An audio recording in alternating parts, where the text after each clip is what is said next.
Might as well go ahead and get started if you don't mind. This is an informal proceeding, not even a proceeding, it's just a gathering where we can talk and exchange ideas. For those who don't know, I'm Jeb Penny. I'm the acting general counsel here at the Public Service Commission. And with me today, we have Daniel Hinton with our tariffs branch, Ben Bellamy, the staff attorney that's really heading this up. I'm just up here to catch the glory. He does all the work.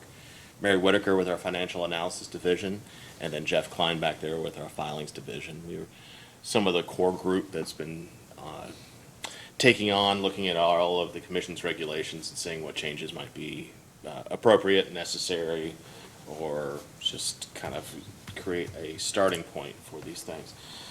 I think you all probably have seen the sign-in sheet. I appreciate if you all had signed that. If you haven't. So, Rocco, I know you. I probably have met some of you all before, but I'd say... Patrick Keel with Duke Energy. Okay. Jeremy Gibson with Duke Energy, joint Okay. use. I'm Alex Mattingly. I'm general counsel with the Northern Kentucky Water. That's right, okay. I met, but I my reputation, and a good one, I've heard Oh, of you, good. so. I'm glad to hear that. Anyway, so this is the fourth? This is the fourth meeting to discuss what we deem to be the first batch of regulations to review, which are ones we thought that were of general applicability to the various utilities. Obviously, pole attachments probably don't apply to Northern Kentucky Water District, but the rest of them might.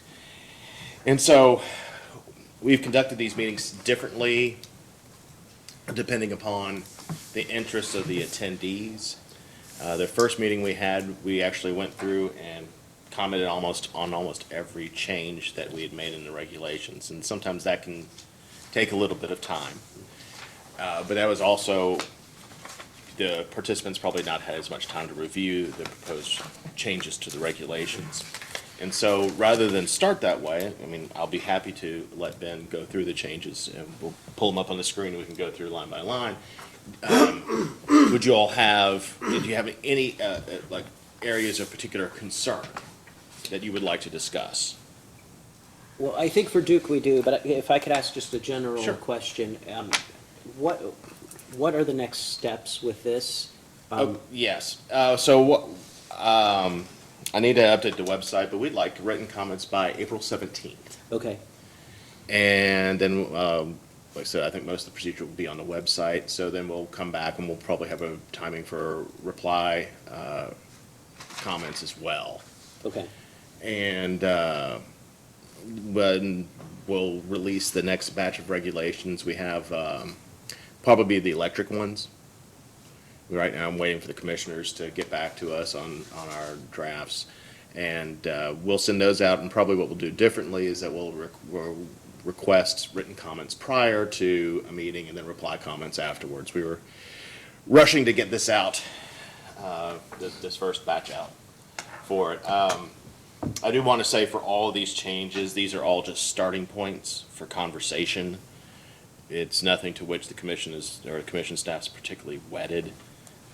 So we have a lot of regulations, and we actually went through every single one of them to fix things. And so sometimes things get lost in translation. Sometimes we'd come up against a term when nobody in the office in the room would know what it was. Especially some of the telephone regulations were old, and there were sometimes we just look at it and say, well, we'll talk to the stakeholders. We'll put something in here, and then it'll just be a point for discussion. So, like the pole attachment regulation, particularly, is one that's going to be a topic of a lot of conversation. And we drafted something, or Ben drafted something. Well, if you don't like it, Ben did it, but if you like it, just a place to start the conversation. thank you. Likewise with all the other changes to it. Yes, sir.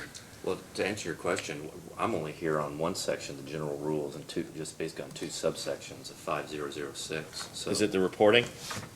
the $25,000? Oh, okay. report.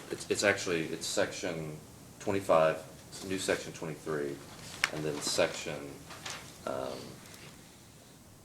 What, new 25, old 27? Is that the? old 25, new 23, Okay. and then old 27, new 25. Okay.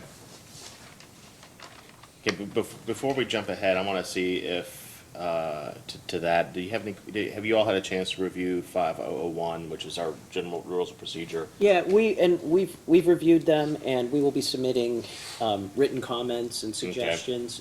Our primary interest today is the pole attachment. Right, and So- that's what it is. And I also forgot to tell you, this will be posted to our web. All the other meetings that we've had have been posted there as well. Yesterday had a robust discussion of the pole attachment regulation, and also a discussion about that $25,000 threshold. Okay. So those are the two things that have been the most popular. So we're starting to become a little somewhat conversant on that issue. Okay, well, if you all don't have, well, I will say in general, what we did with the rules of, there is a new section we're proposing, which is definitions, and what we did there is went through all the regulations, pulled out the definitions from those regulations to the extent that we could, place them in a general definition section that would apply to the rest of the chapter. And then we just moved a lot of things around just to hopefully make the regulations look and read and may be more user-friendly. So that's what a lot of the changes are in 001, 006, and 11. But if you all don't want to talk about the definitions and the rules of procedure, we'll go to the general matters so we can discuss what you'd be interested in, Mr. Mattingly, if that's okay. That's fine. All right. I'll turn it over to our experts. Well, if you just had a question, because the 25,000, I know, is that section 27, I guess, or Old 27, new new 25. That one, obviously, like, we've gotten comments, I think, in every single session so far regarding that, basically indicating that the $25,000 is too low. Particularly when you're talking about other property damage, like if someone slides off the road and totals their car after hitting a utility pole, does that need to be reported? And I think what we've kind of suggested is, this one in particular, obviously, I think the reg might have been, the 25,000 might have been set in the 80s or something, when 25,000 was a lot less money than it is now. Or a lot more money, I'm sorry. And so, I think this is one of the situations where perhaps staff knew that it might need to be updated, but didn't necessarily know, or kind of wanted input on, what would be the appropriate thing. And we've kind of encouraged people to, provide some comments regarding what you think the appropriate amount would be, with some explanation so that we can kind of differentiate between, the basis of your argument. And that's kind of, Yeah. I think where we are on that. If you had any other specific question, but I think that's one particularly where we've been open to comment and hoping that, to get some input from various stakeholders regarding, what amount would be appropriate and kind of why that amount would be appropriate. Well, that was one thing I was going to bring up on behalf of the Northern Kentucky Water District I was going to analogize to the recent change in the state bid statute that raised the bidding threshold for state and local projects from $20,000 to $30,000. So in $20, I think the General Assembly realized that was too low. And I think the same comment must be made here, and we would make that as well. I don't have a amount in mind. I mean, I'd just be throwing out my personal preference, which is probably way too high for what you guys are interested in, but I would say it does need to be substantially increased. And another comment on this too is there is a short, while we're here, it is a short 2-hour reporting window, and I have had the responsibility of having to send in these reports, and you don't have a lot of time to gather pertinent facts in 2 hours. One suggestion was maybe make it the next business day by 5 p.m. Central or Eastern Time, because sometimes we're reporting this within 2 hours after business hours or after the PSC's business hours. So I don't know if you guys see that the next day or how that works, but the more time we can get to report something that's important to the PSC, the better, and the more information we can provide. And I know there is a follow-up report, but I think that initial information, sometimes it's so vague in general, and we're saying, we think it'd be this, we think it'd be that, or we're guessing that it's over $25,000 in damage, and it turns out later it's not. So it could give you less reports if we had more time. Another comment is incident does not seem to be defined, and it seems to be expanded from incident that results in death or injury requiring medical treatment at a hospital or similar medical facility, or any incident requiring inpatient overnight hospitalization, And then B is actual or potential property damage, and the language is added to property owned by the utilities or others of $25,000 or more. I'll take the first, subsection A first. So the question has arisen, now that injury has been proposed to be added and incident, does this cover workplace injuries? And do we have to report every workplace injury to the PSC? Because when, in our particular area of Kentucky, where we send our workplace injuries, which could be minor stuff like stitches and sprains, it's to the local hospital business health clinic, which could be regarded as a similar medical facility. It's in the hospital. Or urgent care, is that a similar medical facility? It isn't really clear. And what we worry is we're gonna have a burden to be reporting all these workplace injuries that may be minor, and the PSC is gonna get inundated with that information maybe when they don't wanna be. So we would ask for some clarification or narrowing of that so that we're not reporting really minor things. I imagine you want major accidents and injuries, not the minor stuff. Right, I mean, what, most of the, sorry, I'm trying to find the power button while I do this, but most of the comments we've received have been from the electric utilities. And their examples would be, well, they understand if somebody's working on a line and they aren't properly harnessed, they fall out, or they're trimming a tree and the tree hits them, it's not a shock or a burn, but it's an injury that they'd have to report. But their questions would be, well, what if they get stung by a bee? You know, and they're allergic to bee stings, or, you know, sometimes the regular doctor's office isn't open, and so somebody twists an ankle, they have to take them to urgent care, or if it's on the weekend, maybe it's just the emergency room. And it's nothing that would fall into that. I don't think the intention was to expand the scope too much, especially to workplace injuries. We welcome comments on that. It is just that, you know, shock or burn, maybe it was too narrow of a category, but, you know, I mean, I'll defer to staff, for the staff members here. Yeah, and obviously we would need to like bring in inspections to talk about that really, but I mean, the intent wasn't to expand it to every little injury, and it probably does based on the language, so I think that's something that is probably gonna need to be clarified more. But it was intended to expand it from burn and electrocution to be things that are more utility related, you know, type accidents or incidents.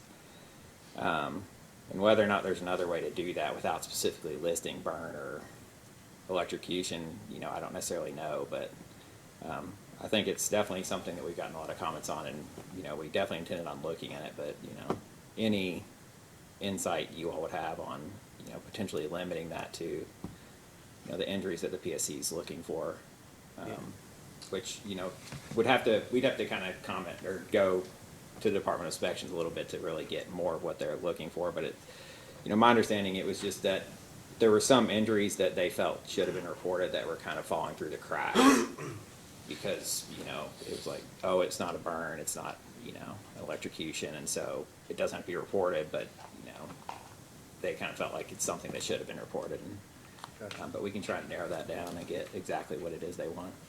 Yeah, and if I could just add on to that, we did have some concern with this, and it's, you know, we've recently we had some questions internally and spoke with the PSC inspectors about exactly what is the scope of this reporting requirement, and got a little bit of conflicting information from that. And, you know, so we would want some clarity around that, especially the property owned by others. That, you know, if there's a car accident, you know, now we find ourselves in the situation where a car hits a pole, causes a small outage, you know, it's a Toyota, okay, is that $25,000?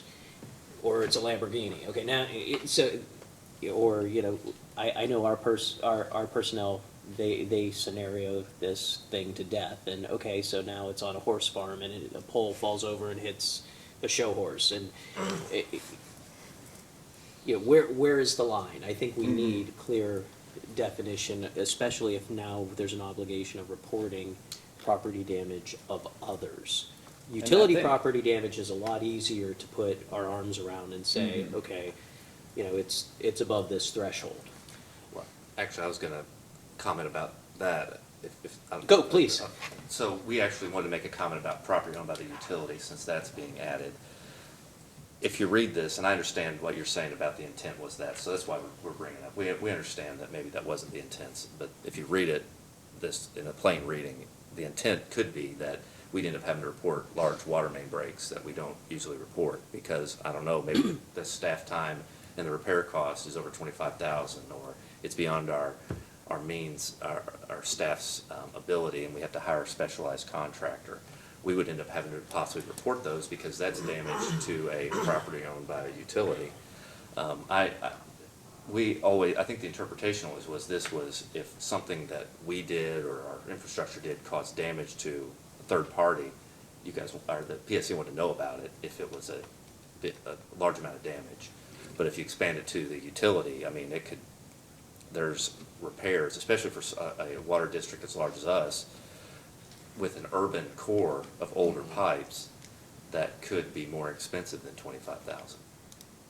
That's a good point. I just, from personal experience, I got a call from council for another large water utility.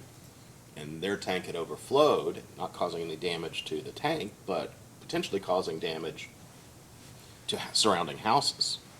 And the question was posed, it said, well, that's not utility property, do we need to report it? And my assumption, this was a few years ago, and I'd not had really looked at it before, and I said, well, I think you probably don't have to report it, let me check. I went to talk to more senior legal counsel here, and they said, well, the regulation doesn't limit it just to utility property, it's other people's property, but I think we'll have to clarify, because I don't think the intent was somebody wrecks their car into a pole, what's the cost of the pole, or something along the lines. It was always my understanding, and I don't know if it is, that would have been an act or omission of the utility that caused this damage, versus something else. But once again, we want written comments on these issues. One of the things we're not trying to do is create more work for us, more reports to read. So we're not trying to be busybody regulatory bodies up here. We genuinely, this started as part of the red tape reduction initiative under the previous governor. So we just want to make sure that we encompass enough. Yeah, go ahead, Ben. I was gonna say, with that clarification there with the two property owned by the utility and others, I think what that was really intended to do is, I think inspections was running into the issue where some utilities, because where it used to just say actual potential property damage of 25,000 or more, like some utilities were interpreting it as 25,000 to their property, some were interpreting it as 25,000 to other people's property, and some were interpreting it as to either or, because it's actually ambiguous as currently written. Right. And so that was added to specifically make it clear that it would be to the utilities property and to others, but also so that they're not running into that issue where there's like different standards and it's actually never been clarified in an order of the commission which one it is. And and then to throw it out there, this makes it clear now that it is utility and others, but with the idea that now that clarification is made, to receive comments on whether that is the appropriate interpretation or one of the others is, because there were previously 3 interpretations that different utilities were using, because it was ambiguous.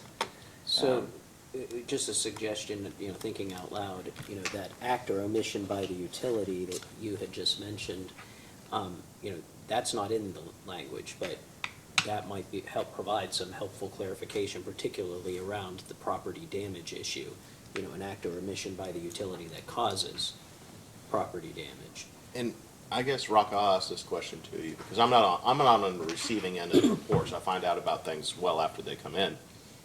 If there's significant storm damage to, let's say, East Bend or something, what would be the reporting responsibilities to? And I think that would be covered, for example, under Part C, loss of service. Because I'm just thinking, storms that went through, maybe not last summer, the summer before, caused significant damage to some of the plant at KU's Brown plant. And eventually, I think they said they applied for a regulatory asset, for those costs, but I don't know what, in the first time, whether that fell under the reporting umbrella or not, so. But it may not have led to, that may not have been the cause of a loss of power, but. Sure, and so maybe in that instance, it's a subsection D that a major storm event that causes Yeah. outage of, or, you know, Yeah, something causes like that. property damage of X, or, Once again, this is, I mean, this is an informal process. Mhm. We welcome any comments and reply comments, and I think that this is where, you know, we certainly need input. I was curious, because we did change the incident, like in the main section 25, like in the top, like reporting of incidents, and then utility-related incident that results in, and then C is under that, so if a storm would have come through under the current language, would Duke interpret C as requiring a report, even though technically a storm wouldn't necessarily be an accident? under the loss of service for 4 or more hours, you know, we would report that, is my understanding. Okay. Well, number 2 just says incident, the proposed language is incident too. Yeah, the proposed language changes to incident. It previously did say, it said utility-related accident that results in. Well, it also, it said, the way we've interpreted it, accidents, property damage, or loss of service is the Okay. full title. Okay, okay. Before we leave this section, one thing I wanted to note too, if we're okay moving to another point. Yeah. The concern when we talked about it internally too was, does this add an additional layer of reporting or duplication from what is required related to injuries from state and federal OSHA entities? So, I don't know that verbatim what's required, but it's something we wanted to bring up.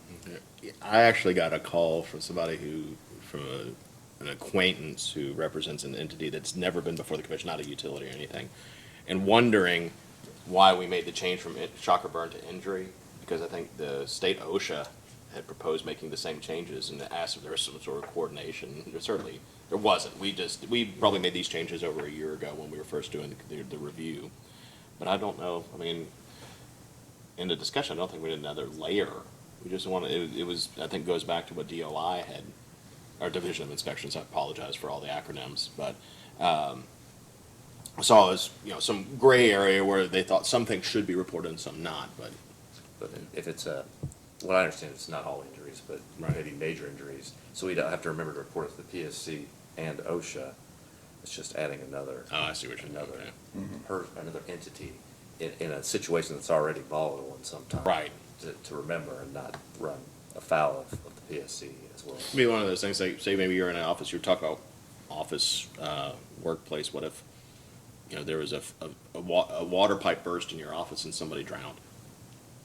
I mean, you know, or, you know, suffered an injury from it. Well, it's technically water related, but it wasn't really in the course of utility function. I understand your concerns. I think it just needs, we'll welcome your comments on this. We are going to follow with written comments. Right, and I will say, this doesn't take the place of the regulation promulgation under 13A. So, once we go through all of our regulations, then we'll put them into proper format, which you have to do with the Legislative Research Commission. Then we'll send it to that, make sure that it complies with that, and then we schedule public hearings with another comment cycle and the like of this. This is just the initial bite of the apple. So, I mean, hopefully it'll be a distillation process so that when we get to the formal proceedings, that there is at least consensus on many of the issues. Does that seem fair enough? Seems fair. I'd like to thank you. I know it's a tedious process, so, you know, I thank you for your time and effort. It's, My wife thinks I'm actually a spy because nobody would do this job that this is for. She thinks it's a cover. I'm like, no, this is what I do. So, all right, do you have any other comments on this section, Rocco? No. Okay. All right, and then, do you have anything else in this regulation? in this, Or- section 25 renumbered 25. to section 23. If Yeah. you're talking about this particular, I'm just talking about that little. oh, thing, no. Yeah, I have one above it. okay. That section 20, new 23, old 25? Yeah, this is the one, we've received other comments regarding this, so I think, what was your, I probably know what it is, but, because this is the other one where we see probably a lot of comments regarding ambiguities and stuff. Well, you want me to just go? Yeah, I don't- yeah, that's fine. I'm not sure if you guys have to recognize me or Or not. if you have so a I'll let question you- or anything, but Okay. if you wanted to like comment, we can respond to it, or, It'll be brief. The Northern Kentucky Water District believes that this the language, particularly the language, the sentence, each utility shall ensure that each third-party contractor that performs utility-related services for it adopt and execute appropriate safety programs. We feel this is burdensome. It will require us to police contractors, and we have dozens and dozens of contractors that perform utility-related services, because that's not defined. So it could be our billing contractor or IT contractor down to, you know, the people that help us replace infrastructure. It could require to police that additional staff and cost to ensure compliance. We already work to ensure our contractors operate in a safe manner. So I think the comment was maybe this particular sentence would be best as stated as a best practice than a requirement, because there are limitations on what we can do to require a third party to do something. I know there's contracts and such, but this also could reduce the amount of entities that want to bid because they have to comply with this. They have to create a safety program, and maybe they have one, and you know, it could just cause some issues. Yeah, that's a slightly different take. Yeah. What everybody else say. There was some concern about policing contractors by some other people. There are also some concerns down at subsection 3 down there where that thing was added with respect to certifications. Yeah, this is, I think, another division of inspections issue. But I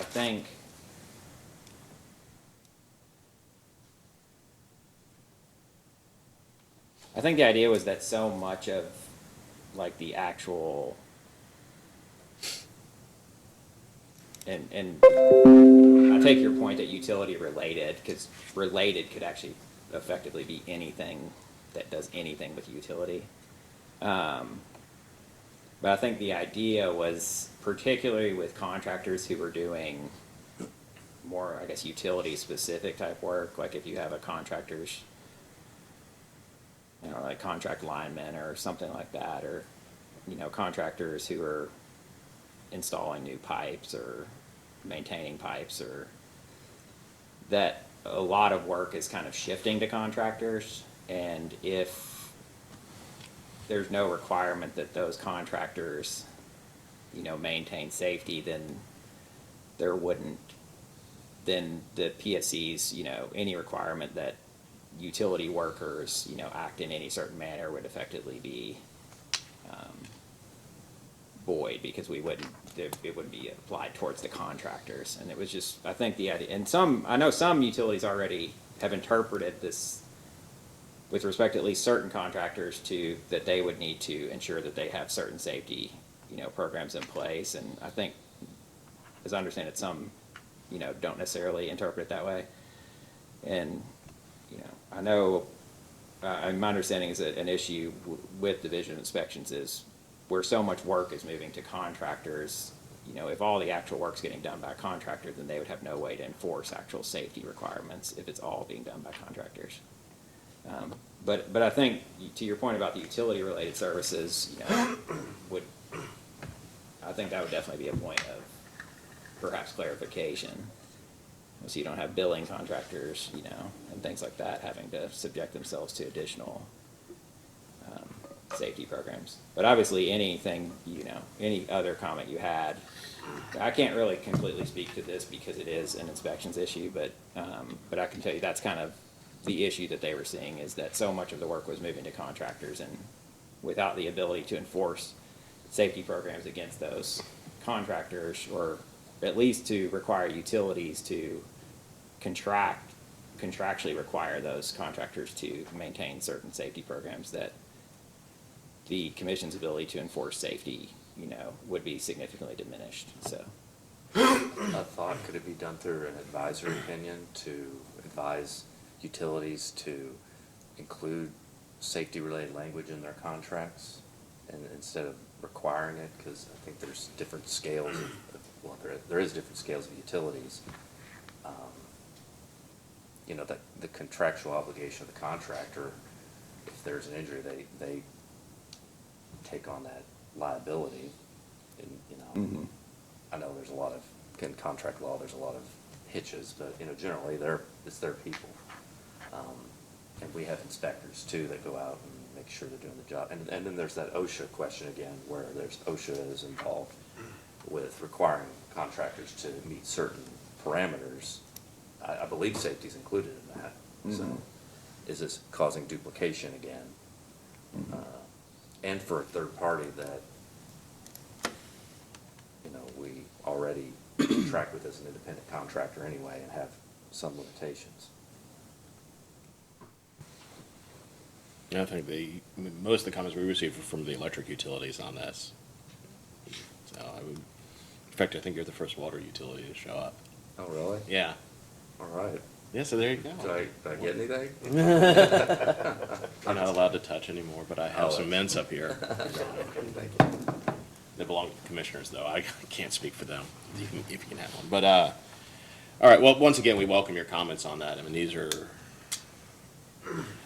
so, as we once had a former state senator here when, several years ago, we were discussing a change in the law that he had signed off on. When he's in the state senate, we looked at him, like, why did this happen? He's like, unintended consequences. And sometimes when you make these changes, that's not, we don't intend for some of these for these to happen. So, once again, we certainly welcome your written comments on that. We appreciate that. Thank you for the opportunity, and we understand that. That's why Yeah. we're just mentioning where we debated it and where we could see it going, that maybe the PSC didn't intend it to go. Okay. All righty. Do y'all have anything, Ben? No, I didn't have anything else. Okay. Is there anything else in this regulation of any concern No, sir. to Rocco for or Duke, us. any of those things? Okay, what about the tariff provision? That was mainly moving things around. I think, was there changes to the non-recurring charge filing requirement, or which? There are some minor changes in there. And there's a specific change that specifically relates to filing of special contracts. That might be of more interest to Duke. I don't know how many special contracts that North Kentucky comes up with, but I see more electric and gas special contracts than do water when I come through. Did you all notice those changes, Rocco? I didn't receive any comments from our folks on that, but we'll Okay. take a look at it. And All right, and so they're not, I don't think there was a lot of substantive changes. Is that fair to say? No, it's mostly kind of moving stuff around. And there was, in section O, in 001, we deleted the notice requirement for general rate adjustments and effectively referred to the tariff section, since the notice requirements are duplicated, and made changes to reflect that in here. And there's some other substantive changes, but nothing major. I mean, the special contract thing was just because some utilities currently file special contracts through the application process, and others file them just as a tariff filing.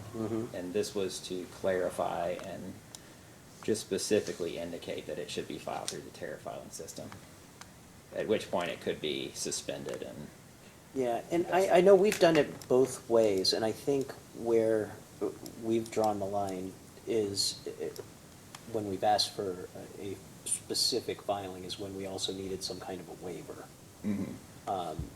to go along with, for, of a regulation or something like that. And then if it's just a special contract that's just kind of something that deviates from the tariff itself, then we've typically just uploaded it. So I know we've done both.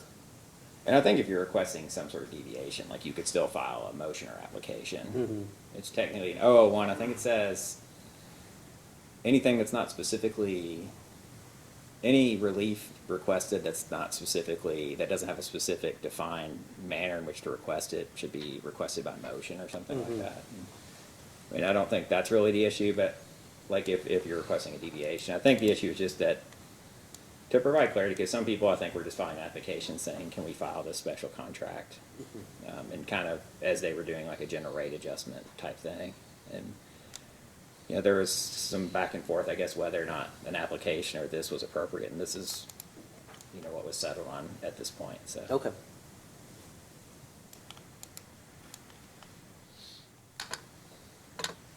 Yeah, and I know that in instances where we've uploaded just using the tariff filing, if the commission has questions, they act to suspend it, to do an investigation. And that's sort of how we've viewed those in the past. Yeah, I think that's how we would approach it. Okay, anything else for the, Not under those sections, no. okay. Do you want to talk about pole attachments? Yeah, that's, Mr. Mattingly, once you're in here, you are free to go. If you don't want to, you can stay. I'm not trying to get rid of you, but, I may see where this goes, but if I duck out, I appreciate it. yeah, just, it's one of those things, I think that we had a representative from a gas company in here that was late coming back from lunch, and I thought that maybe she just didn't want to talk about pole attachments as all their plants underground, but she did stick around and ask some questions about it, so. All right, on to pole attachments, and I do want to say, even in yesterday, the video from yesterday, which is on the website, does have a discussion of this as well, so. okay. The first two are a little more general, but the one from yesterday had a lot more specific discussion, because it was just two representatives from Meade County, RACC, and one from Charter Communications and one from the Kentucky Wired Network, Okay, so. we'll take a look at that, thank you. All right, so I'm gonna turn this over to Ben. He can tell you where this came from, Great. or in general terms. Yeah, so, the commission currently regulates pole attachments, and we have the regulation in 006, which is, not super substantive. It effectively says file a tariff, and that cable TV attachers can attach, and sets a deadline for the commission to handle a complaint regarding pole attachments, which I think by federal statute, we're supposed to set a deadline that should not exceed 360 days, and that's what's in the regulation, and that was carried over to this regulation also. But similar to the existing regulation 006, this requires a tariff filing to kind of fit utility pole attachments within the commission's regulatory structure and the manner in which the commission exercised jurisdiction over pole attachments back in the 80s. And so that's Section 3 basically requires a tariff. And Section 2 just sets out the general duties. And basically, the general duty is just that you have to provide non-discriminatory access to poles, ducts, conduits, right-of-ways that utilities own or control. And that's basically this is true of basically this entire regulation. In large part, it is based on the FCC's pole attachment regulation, and that language there comes largely from 47 CFR section 1.1403A. And so that's kind of just the general rule. You have to provide, non-discriminatory access to those entities: cable television operators, telecommunications carriers, broadband internet, and governmental entities or governmental units. And as you know, since the commission adopted its pole attachment regulation back in the 80s and through a number of orders, the FCC's who can attach under the FCC statute and regulation has been expanded, obviously, to telecommunications carriers, which was recently interpreted to include broadband internet providers, at least in the context of pole attachments. And so with respect to ours, we have the cable television telecommunications carrier, and we specifically set out broadband internet provider, in part just to alleviate any confusion, because the FCC has said telecommunications carrier includes broadband, but they've alternately said it doesn't in other circumstances. So we basically put it specifically in there to indicate that it does apply to broadband, and then we included governmental unit to account for basically entities such as Kentucky Wired or other similar entities that would pop up and attempt to provide broadband service to their constituents, I guess. So that's the main reg. And the idea is that the tariff filing would control the conditions of attachment. Because Section 3 requires a tariff filing that would set forth the reasonable terms and conditions and rates for attachment. So that would, the bulk of the conditions for attachment and the rates would be covered by the tariff itself. The specific requirements of this regulation, and there are some others, but the main specific requirements of regulation pertain to the procedure for requesting attachments, and that's in Section 4, with the idea that the various conditions and stuff of the attachment would be governed by the tariff filing process, and the commission could review conditions that are put in there, but it would give utilities leeway to tailor conditions for their specific system. But the specific requirements are for the actual attachment procedure, which is where the commission has kind of started getting complaints. Generally, the attachers don't really mind paying for the survey costs or the make-ready costs, but where they have issues with the utilities is that they want, 30,000 poles in 1 month, and, some utilities, can't, or indicate that they can't, meet that capacity. And the disputes generally arise over how are we going to handle these attachments, and what's the timeline for the attachments. So that's where this regulation gets really specific. And it's basically to, address those issues so that they can be handled pursuant to the regulation and not result in complaints, and kind of speed up the attachment process. Because as it is right now, if there's a dispute regarding the process for attachments, basically a complaint has to be filed and an entire case would have to be held kind of going through, which could, take 6 to 10 months to do. But that's a general layout of it. There are some specific things in here, and back to Section 2, subsection 2. It provides, so the general rule, non-discriminatory access, then it has 2 exceptions, which is, A is basically taken directly from the FCC regulation. You can deny on the basis of insufficient capacity or for reasons of safety, reliability, and generally applicability, or generally applicable engineering purposes. And that's basically directly from FCC reg. B is an addition to govern whether or not you have to provide an easement for the attachment. And I think the FCC reg isn't exactly clear. You have to provide access to the pole, but they never really specified,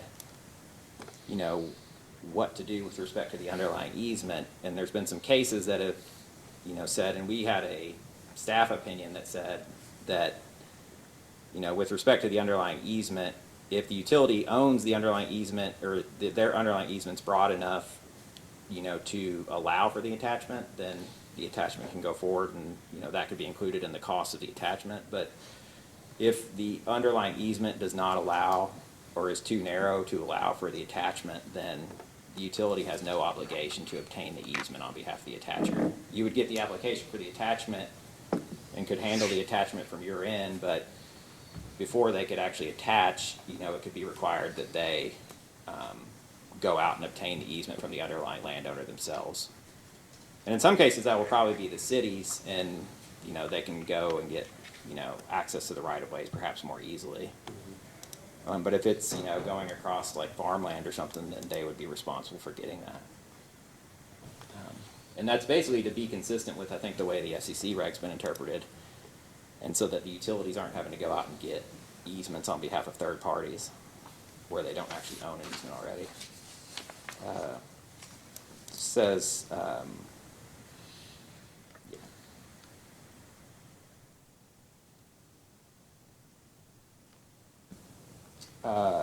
the tariff, if you go down, there is some, it's Before pretty. we go on, Yeah, go just on. a question on that easement right, because you had mentioned right-of-ways. Have any municipalities weighed in from a franchise perspective on that? No. Because I know we've had conversations with some of our communities about, you know, their concerns with not knowing who's coming into, you know, the city and putting stuff on. Who's putting stuff on the poles within the city? Yeah. In the public right of way, Right. and they're concerned. We haven't, not, at least not that I know.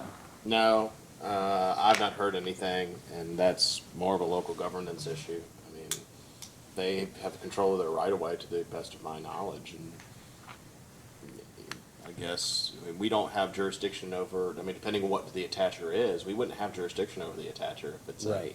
broadband provider or, you know, some other type of provider that wants to do it, or even if it's a cell provider putting on a macro cell. That doesn't fall under under our jurisdiction. Yeah. So this would only cover state right away. Sir? This would only cover state right away then? Well, I mean, city or state, if the city's franchise requirement, I mean, is there something in the state constitution about utility franchise? I'm not, since it doesn't really invoke our jurisdiction, I've not read up on it too much, but. Yeah, so I guess just the point is, our franchises with our communities vary. Right. On what they allow us to do. Mm-hmm. In terms of other attachments, you know, they may give us the right to put the pole and our equipment in, but, you know, the municipalities may say, you know, they want control over who else is coming in. No, and that's fair. Maybe depending, I mean, it could vary. You all have a lot of little in northern Kentucky, all these little different discrete municipalities. Maybe it's something you could address in your tariff, you know, as a condition of service or a That they would condition have, of the attachment. attachers would be responsible for obtaining any necessary franchises in the municipality. I think that'd probably be the best way to Okay. handle it, because That- once, Yeah. I was gonna say that this specifically says about the right of way, and I don't know if right of way is broad enough to encompass a city right of way or but it doesn't actually say that, it says that the utility doesn't have any obligation to do it, but I know, I think LG&E's like current tariff has basically something in there that effectively says they can deny access for if the attacher does not have an easement right or a franchise, or I think any, like a building permit necessary for the attachment. And, you know, we didn't put that in the regulation, but that, you know, potentially would be something that you all could put in the tariff as a Okay. condition, like Jeff said. That would say, you know, that if they want to attach, like they have to have the right to attach, you all don't have to let them attach if they don't have like the underlying legal right to do so. And I don't know how, with respect to the city franchises and things like that, I wasn't sure if you were talking about, because if it's a matter of whether or not the city will permit the underlying attachment, to me, that kind of falls under the same as the right of way or easement.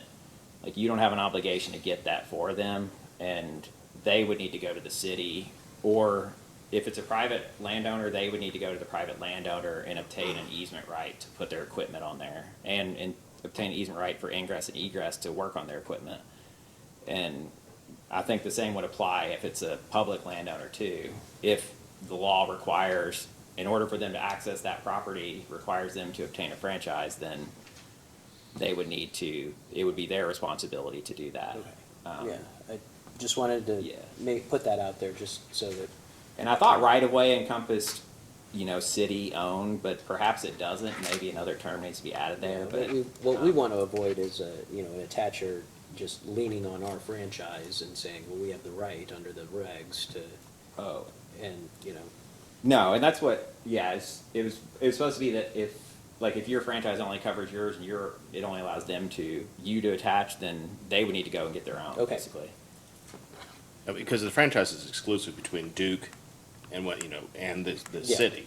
So, and I guess one would have to look and see what would require a franchise and what would not in terms of what would be on your polls. There might be some that could and would, and some that wouldn't. So I don't know. Thankfully, I don't have to think about that very much. So I know you have to think about it, but I don't this time. But, okay, thank you, sorry, I didn't mean to. Oh, you're derail. fine. And that's there is a good 'cause- question though. No, and I was sort of wondering, Because there's obviously the kind of opposite of that, denying access, and that would be requiring you to grant access. And, you know, I don't know that that's, you know, I thought we might get comments on that.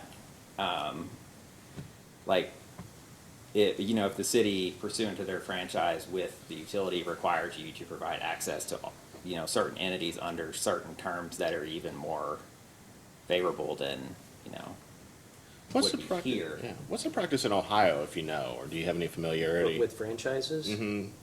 I mean, Is the it- franchises exist, but there's also a statute that gives the utilities the right to be in the right of way. Okay. So it varies whether or not utilities actually have franchises or not. We Okay. have a couple, Yeah. but not. And then what about just pole attachments in general? Ohio promulgated one a while They back. did, Yeah. so they've had rulemaking proceedings similar, and the tariffs, and Jeremy can speak about the tariffs that we have in Ohio, but they're pretty robust. Okay. I mean, yeah, they've kind of gone in the same direction, kind of trying to adopt some of the FCC language. Some of it not to the scale, but a lot of it's pretty similar. I thought in my memory Ohio was a reverse preemption state like Kentucky, but I couldn't remember, so. Yeah, in terms of the rates, they use the FCC rate, I believe, don't they? For Ohio? Yeah. No, there's a tariff rate. Oh, there is a tariff There is rate, a tariff my rate, mistake, yes. okay. I think that we. The FCC rate doesn't allow for recovering the cost of equity, I don't think, does it? Whereas most states will allow recovering the cost of equity, at least to the point, it should be apportioned to the attacher. We have the methodology for our pole attachment rate making was established in the 80s, I Right. think. So, yeah, Roger So- said, yeah. I mean, you all were just in. I mean, well, because you're still technically in here. I wasn't assigned to the case, so I don't Right. know if the pole attachment rates were in there or not. In this. I don't remember, I don't think they were in this case, but in the last case, I know we Right. did update it. And you know what we've seen is that for some of the co-ops, I mean, their rates have been on file since the early '90s, and you know, it's some of their attachments could be $2 or $3 a pole, depending upon, you know, what it is. And of course, that probably doesn't reflect the actual cost of the, you know, foot by foot pole. So, but anyway, so that we have our own methodology, but I think it mimicked that of where the FCC's back in the '80s. I don't know if it's changed. So, So, just another thing, if you scroll down to section 3, that subsection 2 there, because the FCC reg, it has like the full timeline, like, you know, which is mirrored sort of in this regulation, although we did change it a little bit, but like the timeline for requesting attachments and survey and make ready. But it has something in there that effectively says, you know, the utility can request a license agreement and, you know, like kind of holds those dates in advance until there's an agreement on the licensing agreement for the attachment. Because, you know, technically the commission has asserted jurisdiction over pole attachments as a rate and service, then,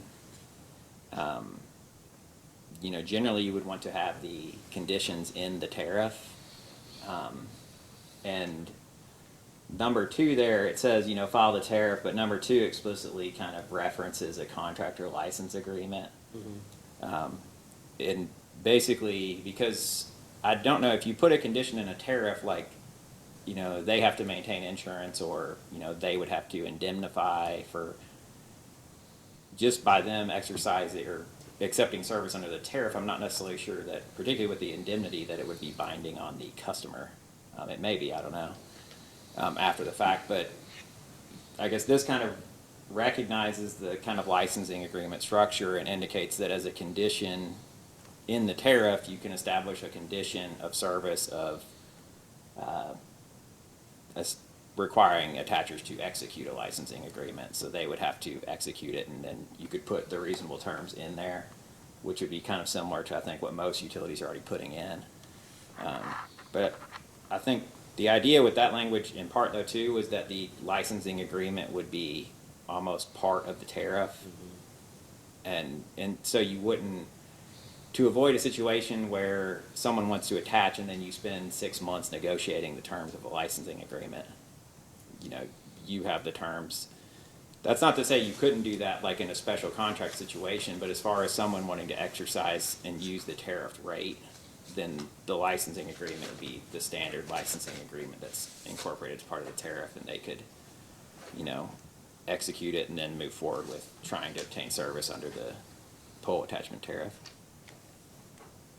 And then it indicates, this language, number 3 is kind of taken from Vermont statute actually, which I think Vermont statute was the basis for the FCC's regulation back in 2011, or their regulation. Before the FCC adopted the One Touch Make Ready, they did the timeline with the self-help, and they based it in part on Vermont and some other states. But this just kind of indicates, it just says, you know, the terms would be fair, just, and reasonable, consistent with the statute, but then also sort of indicates that, at least generally, that certain limitations on liability, indemnification, and insurance requirements would be considered to be reasonable parts of the licensing agreement, which sort of reflects what's in a lot of pole attachment licensing agreements already, and would be in many, I think, lease or licensing agreements, just in general commercial leases. And then from there it goes, and then section 4 is basically the actual structure of the procedure for the attachments.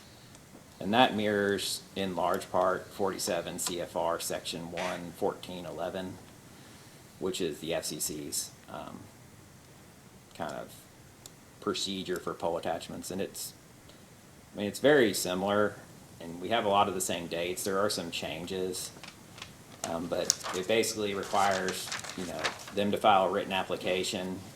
It allows for the tariff, or if you have a contract with somebody, to dictate what should be included in the application, and then you have 10 days to determine just whether the application is complete, and then 45 days, and it's extended for larger, in the same way the FCC, 45 days to do the survey work, and then, you know, a certain time to do the make ready, and then if you don't complete within a certain amount of time, it includes the self-help in the exact same way as the FCC, or effectively. And So, Yeah. on the, I kind of want to jump back if you don't No, go mind for a ahead. second, on section 2, well, kind of ties into this, when you were talking about written application. So section 2.1, or no, I'm sorry. Section 2.3. Has anybody commented on that? Because, I mean, it's, right now, it says in writing or provided via email. I know the PUCO for Ohio, in their tariff, it stipulates that if there's an electronic notification system of some sort, so it actually states that, you know, there could be, a utility company could have somebody, they kind of say, you know, this is our system that you should use for permitting. We don't take written application. We do in case the system crashes, or we would if, you know, take email if the system was down. But if there is a system, electronic filing system utilized, like the PUCO tariff states that attaching party would have to use that if that's what's driven from the utility. Has anybody commented on that? And no, and I mean, that, I think this part was in part taken from the FCC reg, which I think the FCC just says in writing, which technically in writing, depending on how you interpret writing, could be yeah, or letter, or maybe it's an email. And honestly, the accept, that the email thing, you know, was added to specifically make clear that if you wanted to do some alternative way, but perhaps, you know, that needs to be expanded. But with the idea that the generic rule would be in writing, but if you put something, you know, if there was something else established in the tariff that was approved by the commission, because even the attachers, it might be that the attachers and the utility would both rather use either like a specific designated email address that's gonna receive all attachment requests, or I guess some sort of electronic program. And that's why that except, was added there to allow for an email if it's in the tariff or in a special contract with the attacher. And if, I would encourage you to make a comment on that, I guess, maybe in writing, if there's a specific type of, portal, because we have that too, like where people file like their annual reports through like a web portal or something, I guess is kind of what you're talking about. Yeah. And maybe, web portal or email, because in leaving it as the generic writing, I guess there was a concern that people would think it had to be an actual letter that's signed and then mailed and then processed, which would be a lot harder than just having a designated email or web portal that you would receive. And that's why we'll comment on that, because Yeah. we've had that very issue in Ohio come up, and we did fall back to the electronic notification system, so. Okay. Yeah, definitely comment on that, because Yep. the email thing was added to expand writing, because it, writing could be interpreted as an email, but maybe not.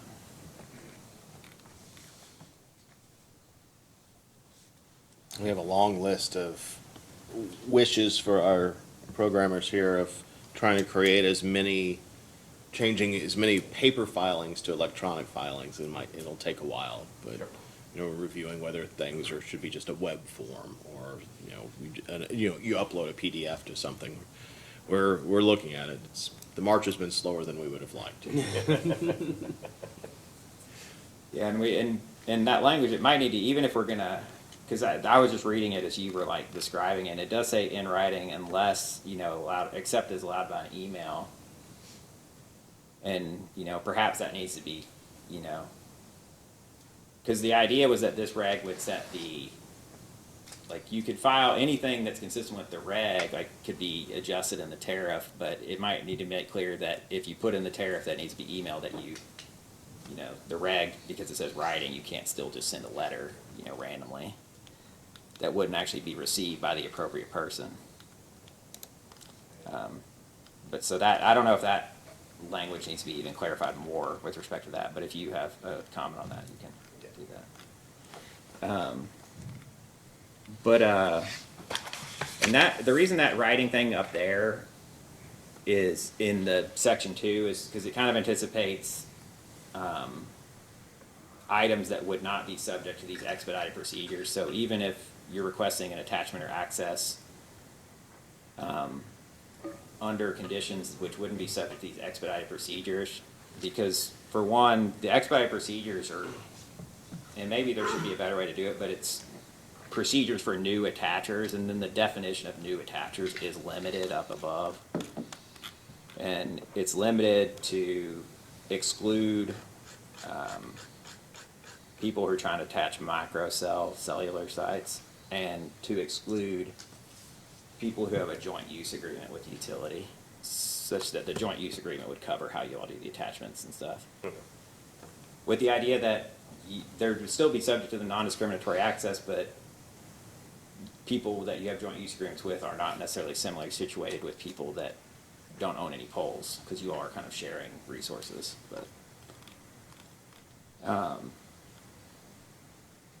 But yeah, that's why the written thing is up in section 2, and then the new attacher, it only applies to those situations. But then it goes through. I don't know. Did you all have any questions about the process? I had a question. What is, I didn't get the chance to look it up, but what is KRS Chapter 278? That's just the general statute that sets forth the commission's jurisdiction stuff. So it has everything in there about reasonable rates and stuff like that. So it's basically just incorporating, like with the tariff, it's consistent with this regulation and then consistent with 278, which just has, the main one that would apply here would be, the provisions as to setting, reasonable rates and things like that and adequate service.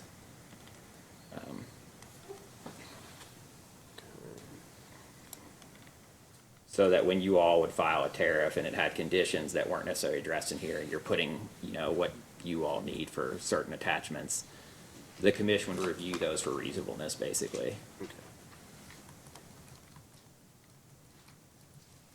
I'm just typing on the new attacher with you, so you were stating new attacher, because I wanted to get that down. That would, on number 9, that was gonna be anybody that was, not considered like a macro or a telephone, like a joint use pole Yeah. owner. Okay. That was the intent there, so if, when I say that's what, I wouldn't take my word for it. If the language Yeah. doesn't seem to do that, I would, certainly comment on that, because obviously we're not perfect on writing the language. Sure. If you had problems with, the macro cells, the DA, like what do they call them, DAS? Yeah, the DAS, yeah, the micro,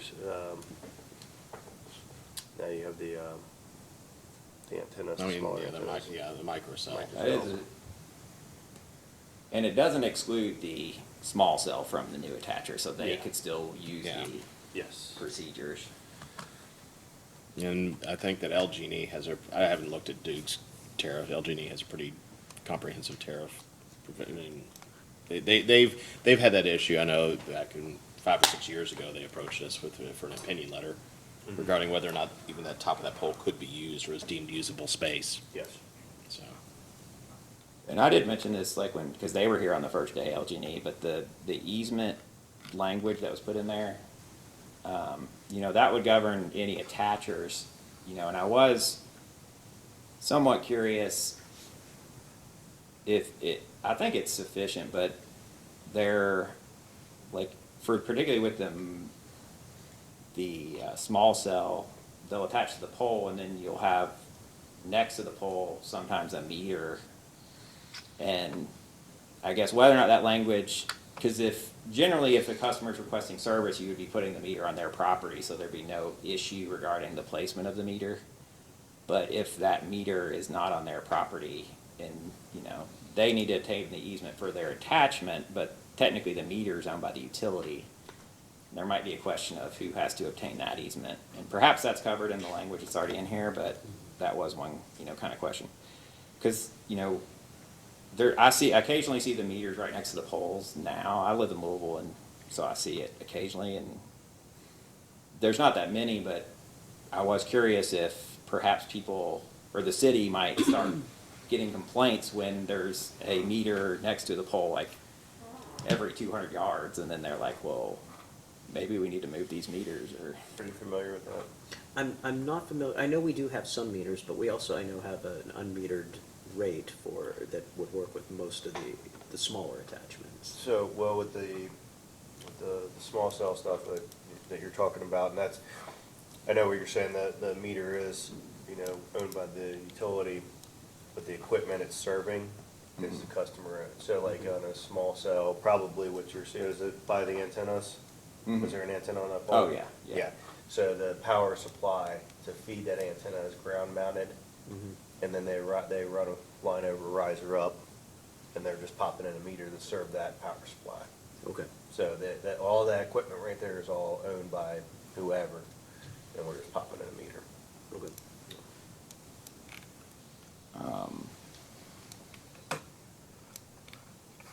The self-help, basically the self-help through basically the utility maintaining a list of contractors. And, there's kind of requirements for that down and further.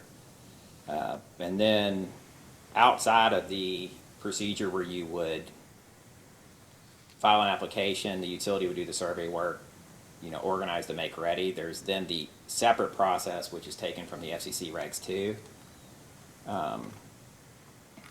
And that's basically it includes a one-touch make ready. So there's basically 2 separate procedures included in the reg. One is for one-touch make ready, and then one is the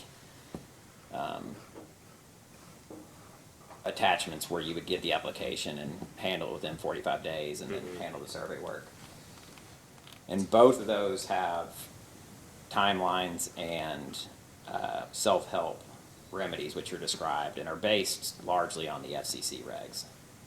And when Jeb was talking like as a starting point, that's kind of, we use the FCC reg as a starting point and Yeah. incorporated it into our regulatory structure because otherwise we would have been talking about nothing and it would have been more difficult to actually discuss it, but obviously we're open to comments. For the most part, we left the deadlines the same. No, there were some things that we just took out, with respect to deadlines, or extended, but not a lot.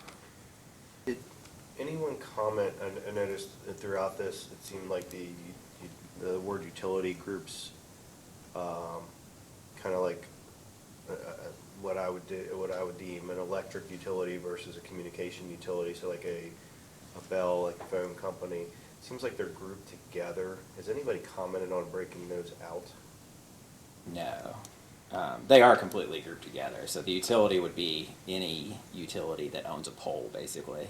Okay, and the reason specifically is because when it's grouping it together, it's referencing make ready above the communication space and below the communication space, and tying them all in together. It just kind of looks confusing, and who can do what and where.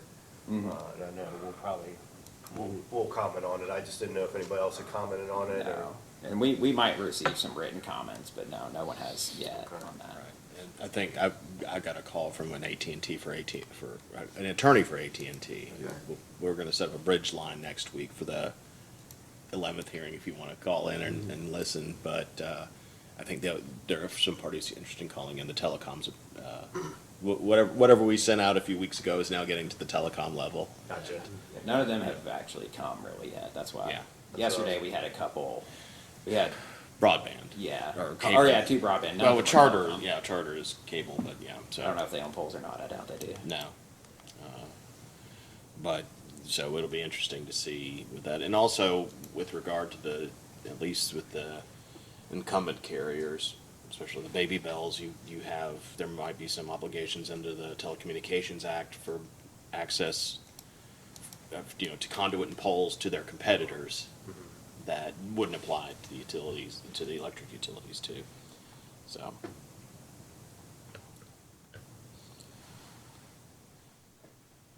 I can go through anything else. I was just kind of.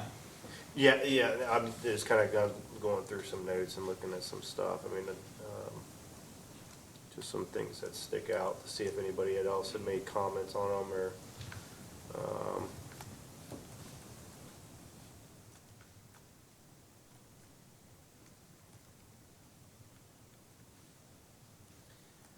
Yeah, the one specifically, and I'm pretty sure this will be a comment from everybody in section. I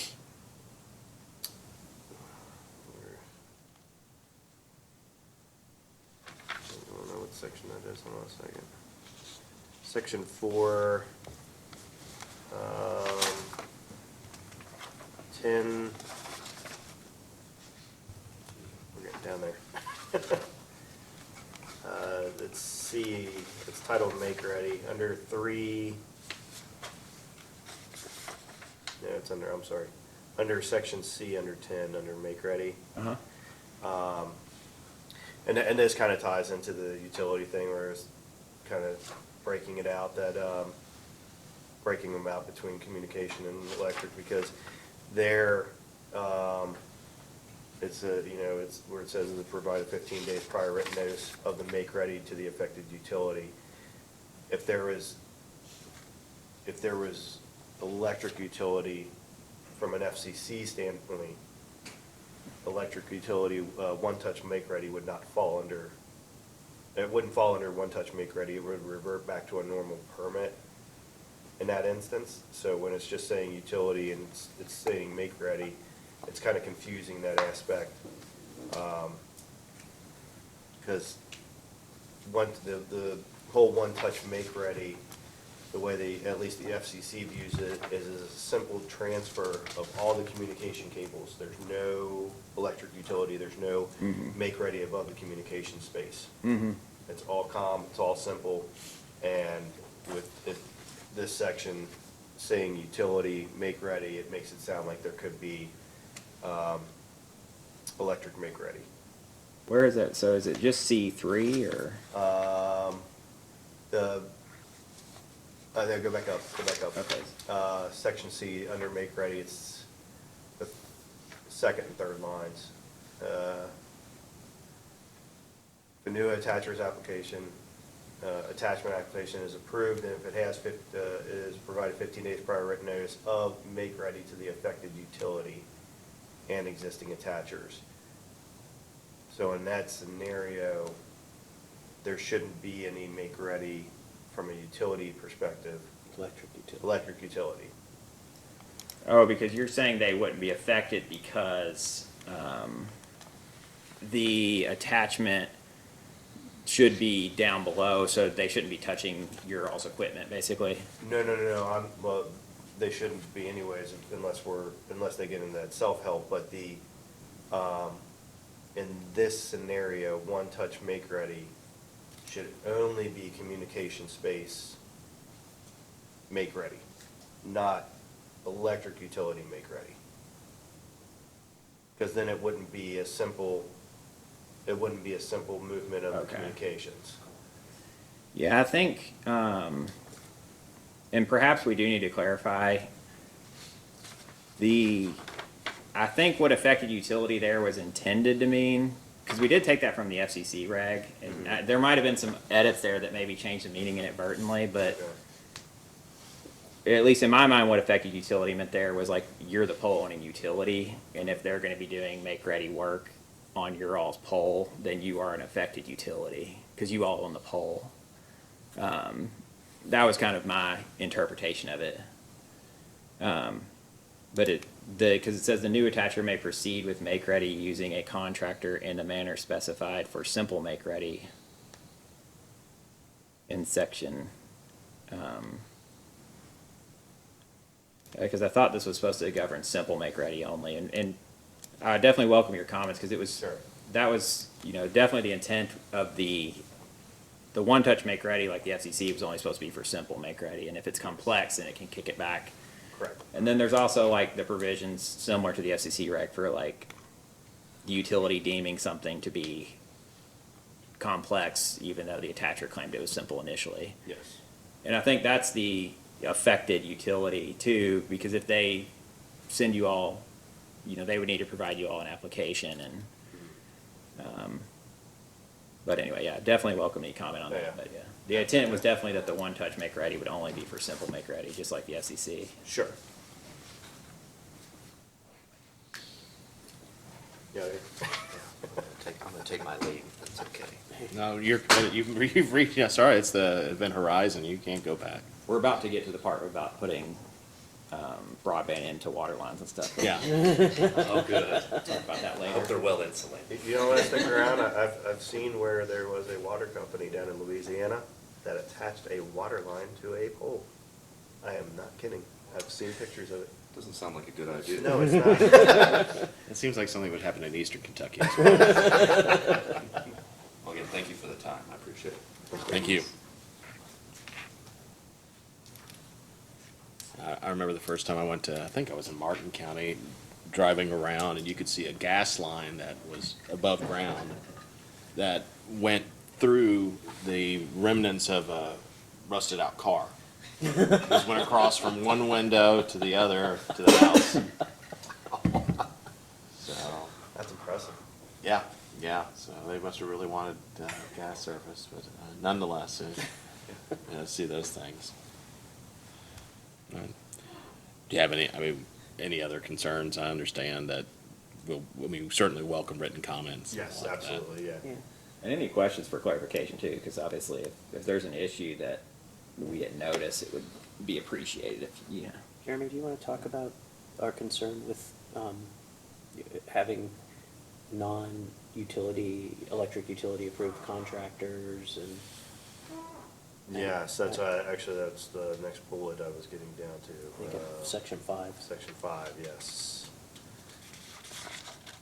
I know we had concerns there. Yeah, so, and I think there might be, you might be able to clarify for us, but that, section 5, number 1, the last sentence, where it says new and existing attachers may request the addition to the list of any contractor that meets the minimum qualifications in subsection 3 of this section, and the utility may not unreasonably withhold its consent.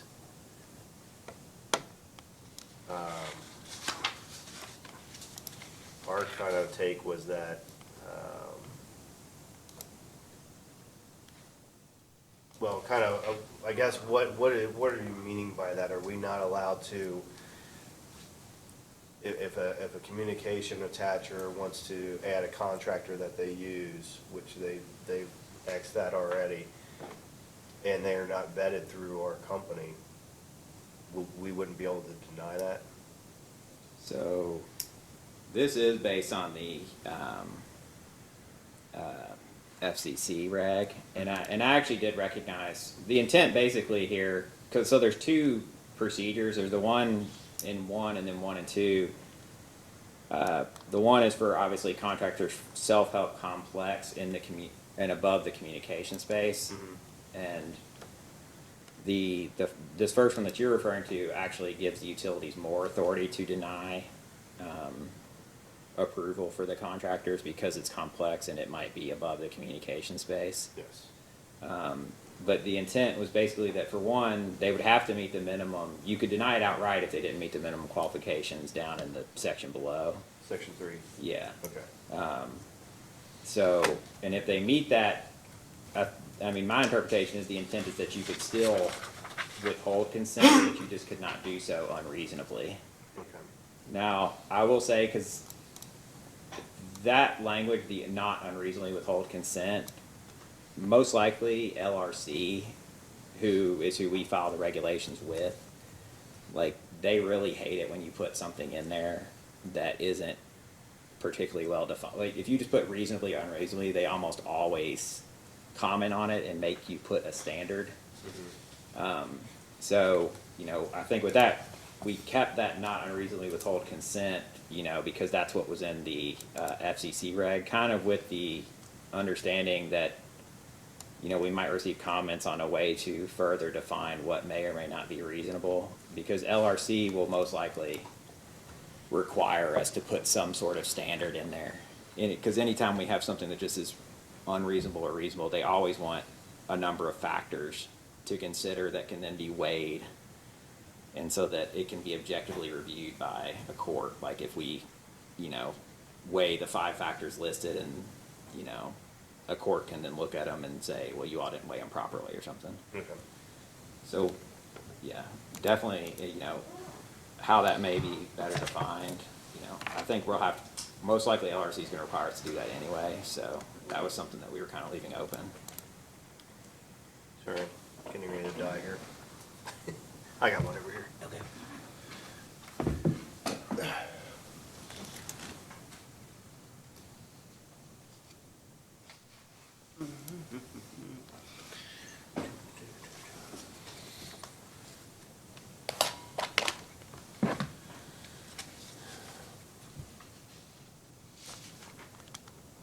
Yeah, and the reason I asked that is we've had issues where,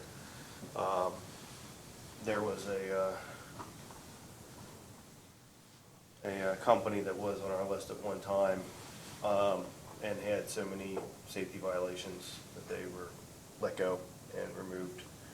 But they were going out telling comms that they were still vetted through our system and that they could work on our facilities, and they were not. So, and the comms were trying to push that. They were trying to push that company and to do self-help if they needed. And so that's kind of why we just wanted to make sure. And that's kind of what that's getting at. It's, Yeah. and the standard obviously is not super clear. It's not unreasonable. And there's some other areas in here, like where, there are kind of that not reasonable or not unreasonable standards. And the idea behind the reg is that we wouldn't run into situations that would result in complaints to the commission. So you've got the license agreement, and you got the procedure, and then everyone can kind of, move forward. So to the extent possible, I think it is best to remove any of those, wiggle areas, because that's where once we have the procedure set out and, you have all the terms and conditions in the tariff and your license agreement, like where the complaints might arise or is going to be like with that kind of stuff. So and the idea is if they, although I'm pretty sure,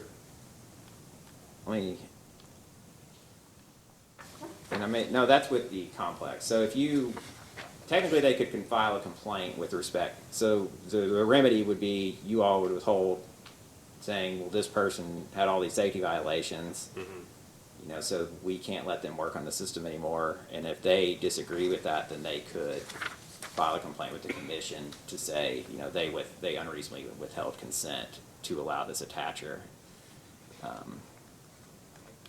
And yeah, so that would be the remedy. And then the commission would basically look at the facts to see whether or not or the idea would be that the commission would look at the facts to see whether or not, you know, the withholding of consent was reasonable or not.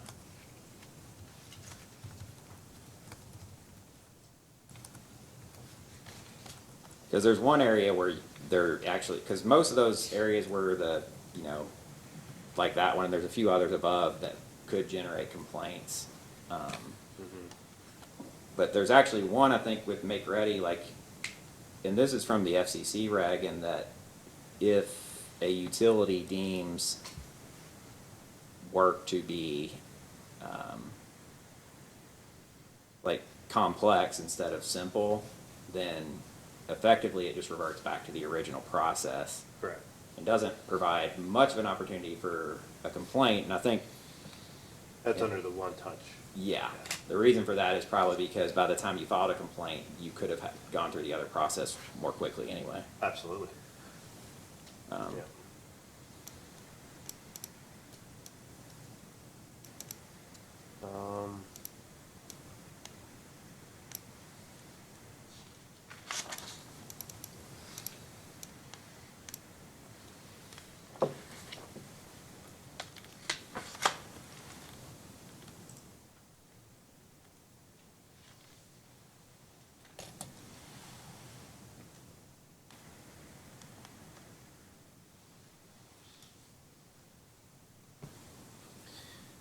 Section,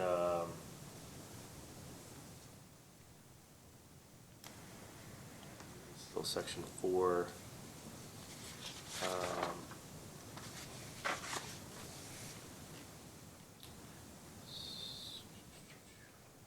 Okay, section 4, number 4, B3. Under Make Ready. Yeah, state that, the last, number 3 there. Has anybody commented on this? And we're asking because it sounds to us,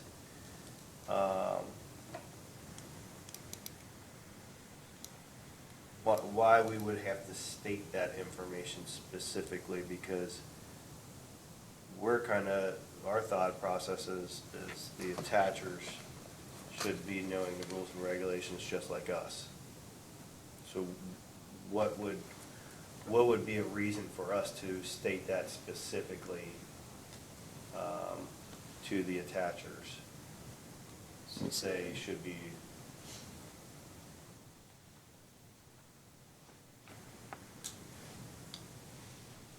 And I think that's probably with a lot of these stating comments. I think it's not just this one specifically. Yeah.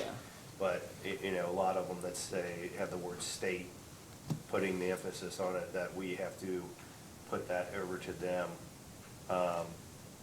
being that they should know the rules and regulations themselves. Why are we having to reiterate it to them? I think I just put the Yeah, comment, I I think guess I I just do put the sort of. comment on this one, that's why. I guess it's just to provide notice. Let's see.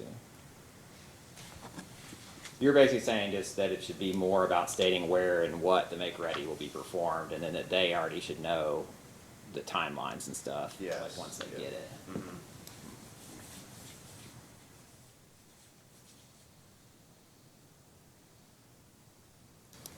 Um,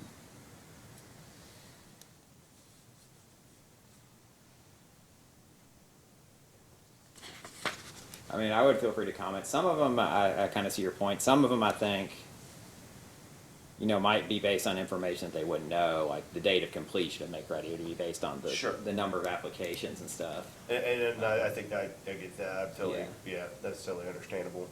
They're not gonna be able to see our, now, with our new builder portal, they could. So, we're actually, we have a builder, is that what it is, the builder portal online? Are you I don't know familiar with what it? it's called, but yeah, I know what you're talking about. So, yeah, there's something that, online that allows customers to see when their jobs are, kind of like the schedule of their jobs and completion date online, and actually through an app now too, so. I did have, if you've dealt with some of the FCC, and you were talking about the state that the utility may assert its right to additional 15 days to complete the make ready. Mhm. And that is directly from the FCC. And as I understand it, if it's above the communication space, you have these dates, but you can effectively assert an additional, if you want, if you need it based on the attachment, an additional 15 days. And there's some discussion of that being an exclusive right. Yeah. So is the FCC, or in Ohio, is it interpreted as you get 15 days, if the utility asserts that right, they get 15 days, to do whatever they need to do to make the above the communication space safe, above the communications space safe for the other people to come in and make their attachments. Is that what that, I think that was kind of my understanding of it, but.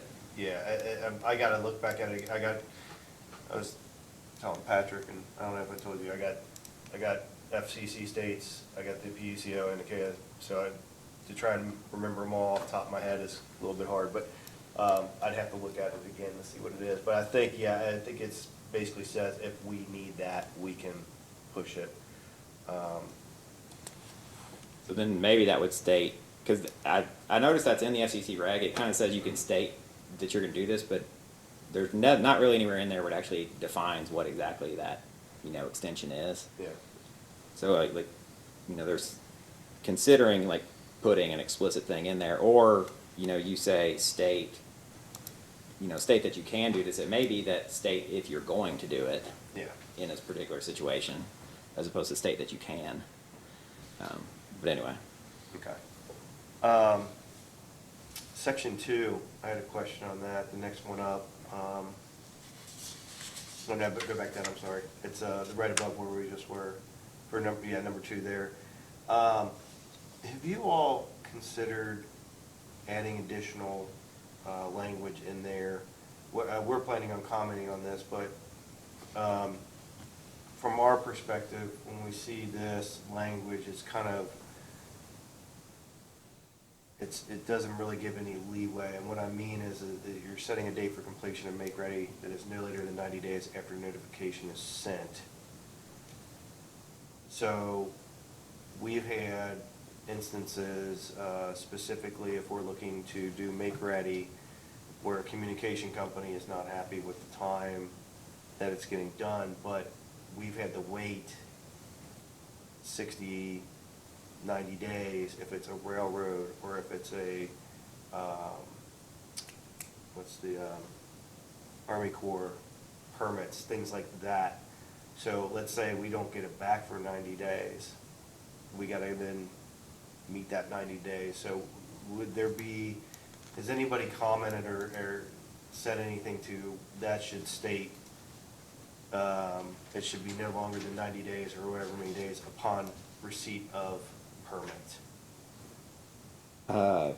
No, and you're talking about you all getting a permit, because I know the idea is that if they need a permit for their work, they need to get it before they can do it, but you're talking about you getting this and then actually needing permit to actually do it, because it's, I guess, in a railroad right of way or something like that you have to get special permission.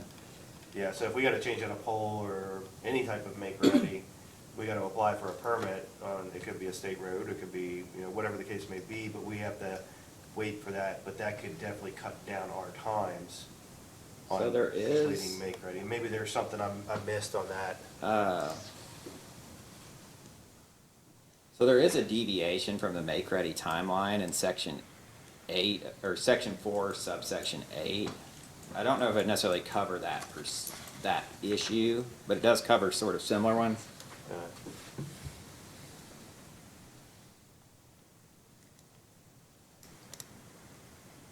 And this is more of a concern from our construction and maintenance folks. Yeah.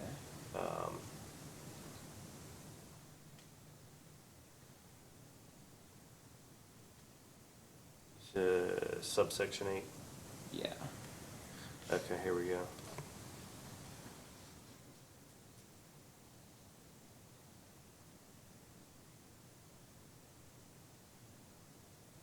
It could be covered by B, maybe. Yeah, that's what I was thinking, B.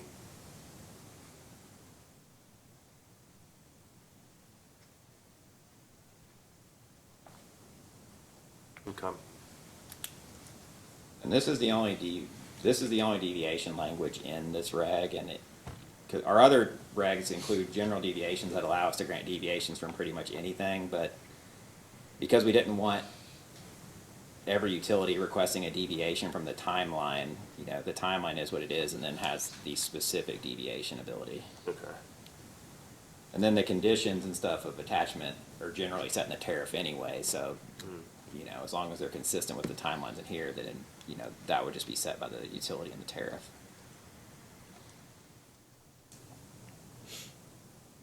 And this deviation language is in the current FCC reg, generally. It might have a little bit of edits to it. Yeah. Yeah, most of the, I mean, a lot of the stuff in here looks pretty similar to the FCC, like I said, so it's definitely looks familiar. And a lot of states have adopted it, and then obviously courts will be interpreting similar language and, you know, maybe able to provide insight on what things mean, so. In a standardized way.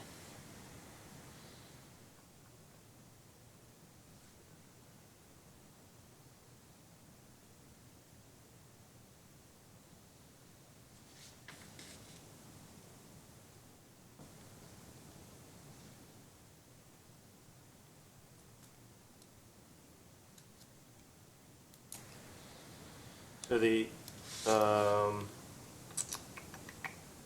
section 4,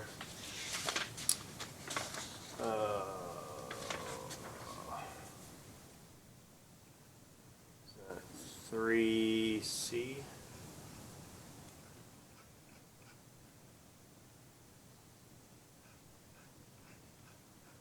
About payment? Oh, no, withdrawing an outstanding estimate of charges for make ready Yeah. 14 days after the estimate is presented. The FCC kind of leaves that open now. Previously, it was a 14-day, I think. But with the new regulations that came out last year, they kind of leave that open to the utility. Curious how you all came about that, just one way or another. So, I think this is based on the FCC, and the way that it's written is, so you would, you know, you have your timeline for doing the survey, and then once you complete that, you have to send the estimate of the make ready, which they have to then pay before your timeline triggers on the make ready work. And this is written, it says that like above there, it's specifying when you have to send the estimate. Yes. And then there it says you may withdraw an outstanding estimate of charges beginning 14 days after it's presented. So you can withdraw it after 14 days, but you're not required to. Sure, yeah. So you have to leave it open. Once you send it, you have to keep it open for 14 days, and the prospective attacher can, anytime within that 14 days, pay that amount, and then it would trigger the other make-ready work deadlines. But if they don't pay it within 14 days, you can continue to leave it open. It doesn't automatically, you'd have to physically send something if you wanted to withdraw it at 14 days, you'd have to physically send something or remove it according to the procedures established in your tariff, you know, remove the estimate, or withdraw it. And that's kind of based on like general contract principles, in that if you make an offer of a contract Yep. that hasn't opened a date, it remains open until you physically withdraw the offer. So anytime before you all withdraw it, they can accept it, but you have to keep it open at least 14 days. So it does give you the discretion to keep it open. And I think the reason for that is that if you, to give the utility discretion, if you've done all this survey work and just because they're on the 15th day, you know, and maybe they pay on the 16th day, Yeah. you know, you don't necessarily want to have that withdrawn. You would want to, that would then trigger starting from that 16th day, it would trigger the, you know, make ready work. So they wouldn't have to start the whole process over again. Yeah. And because, it would be a tariffed, conditions of service, if you were extending it for one person, or if you were cutting it off for one person, then it might affect your ability to, cut it off for other people if it cut off automatically. Even if you wanted to leave it open, it might be hard for you to leave it open for one person if it was an automatic cutoff, because that's in the tariff, and, let them not have to refile an application, but then make someone else refile an application if it cuts off. That makes sense. So when, all these proposed changes, were these taken from, I'm guessing a lot of these were taken from the FCC, right? Were those taken before the FCC released them last year, or after they released them? I believe it was after. After, okay. Yeah, Okay. so. Honestly, it was looked at before some and, kind of completed after, but I'm pretty sure it has all the stuff generally from after. Okay. Plus then edits that, we've made Sure. too. That's everything I got, man. You got anything? No, I'm good. I think that's it. Thank you. That's it. I appreciate it. Thank you all very much for your input. This was helpful.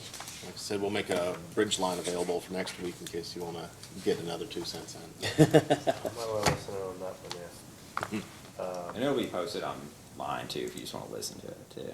And you said that video from yesterday is just with all the other information that's out there on the website? Yeah, if you, I think, Rock, I don't know if you've looked at our website, but there's a link under the, we have Oh, a there it scroll is. that goes through. Video and then public meetings held. Yep, it gets posted Right pretty there. quickly. Cool.